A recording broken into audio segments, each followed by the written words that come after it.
Bible in a year, making it easier to understand. Welcome back to the Deeper Dive community. We are on day 53, and honestly, if you're still with us after some of these recent chapters, you're a legend. I was telling John this morning over coffee, I looked at today's reading and my first thought was, wait, are we really talking about goat demons and blood eating again? Right? It sounds like the plot of a weird indie horror movie. But hey, happy day 53, everyone.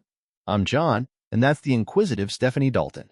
We're diving into Leviticus 17, 18, and 19 today. And look, I know what you're thinking.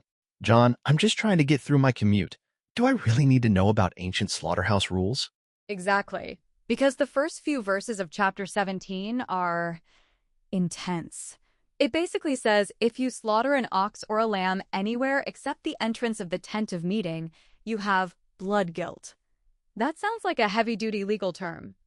John, explain it like I'm in 5th grade. Okay, here's the deal. Think of the tabernacle, which we call God's mobile headquarters, as the only verified blue checkmark location for worship.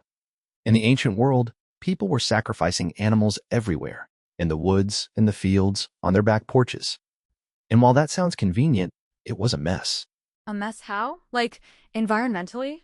Well, probably that too, but no, it was a spiritual mess. See, verse 7 tells us they were sacrificing to goat demons. The Hebrew word is Asirim, which literally means hairy ones. These were like desert spirits that the Egyptians and Canaanites thought lived in the wild spaces. God is basically saying, stop trying to hedge your bets with these weird wilderness spirits. If you want to worship, you come to headquarters. So, it's about focus?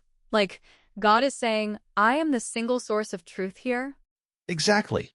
It's like having one official website for your company instead of 10 different knockoff versions that might give you a virus.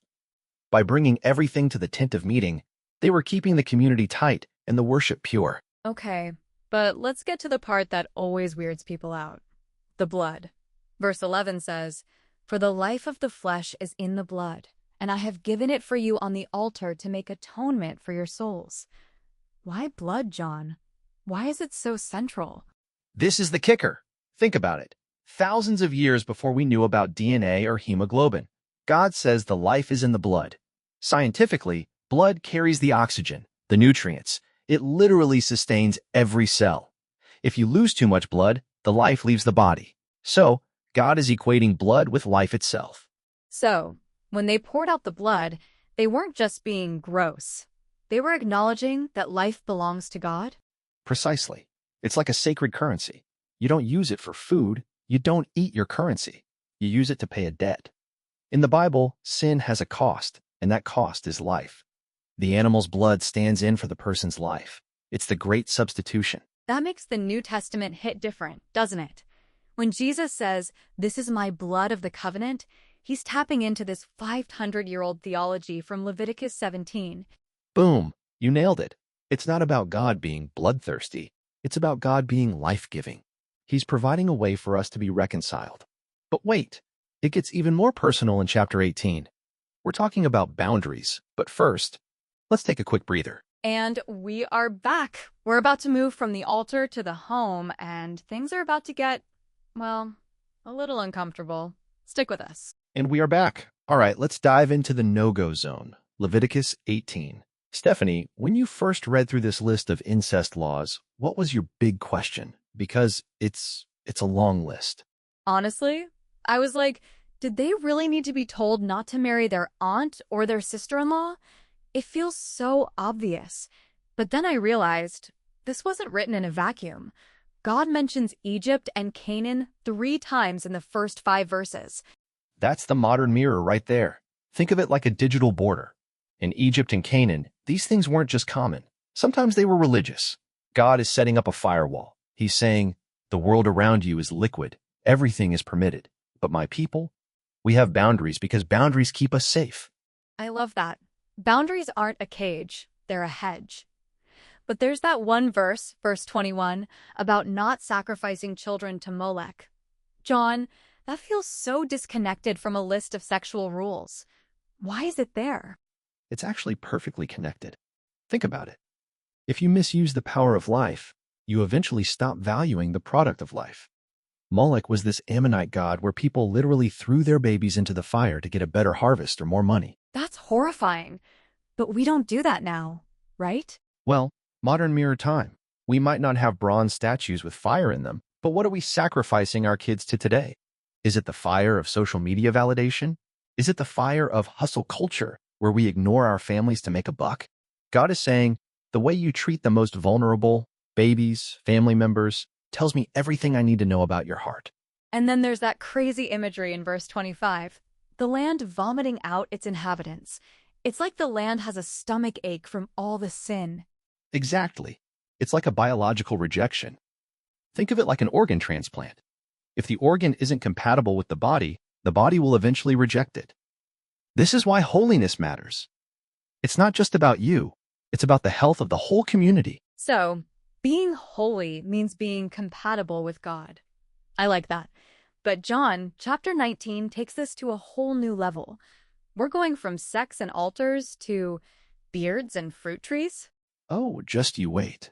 The weirdest laws are in chapter 19, but they have the most beautiful why.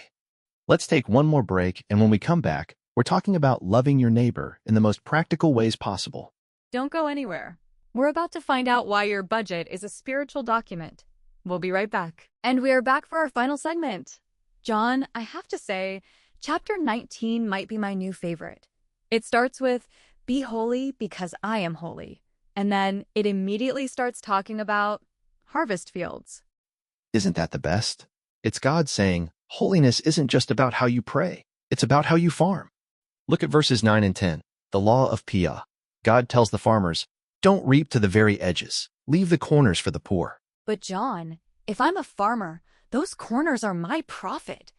Why would God make me leave them behind? Because those corners are the original gig economy safety net. God is saying, you don't own your field 100%. You're a manager, and I'm the owner. And as the owner, I want you to leave some margin for the people who don't have their own land. Leave some margin. I love that.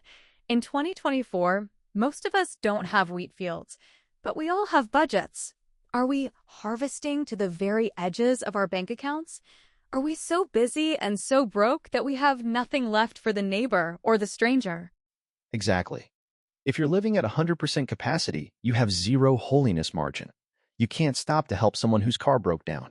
You can't afford to buy a meal for the homeless guy at the corner. God is calling us to live at 90% so we can give 10% to the world. And then there's that verse about the deaf and the blind. Verse 14, do not curse the deaf or put a stumbling block before the blind.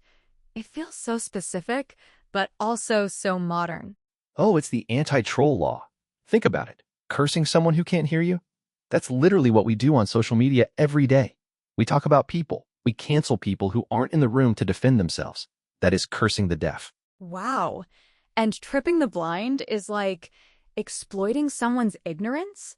Like sending a phishing email to an elderly person who doesn't understand technology? 100%. God says, if you do that, you don't fear me. Because I see it even if they don't. This is holiness in the digital age. It's being a faithful friend, even when the other person isn't looking.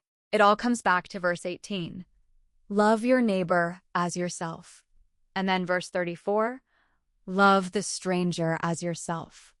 It's a radical, expansive love that doesn't just stay in the church building. Boom. That's the day 53 takeaway. Holiness isn't a feeling.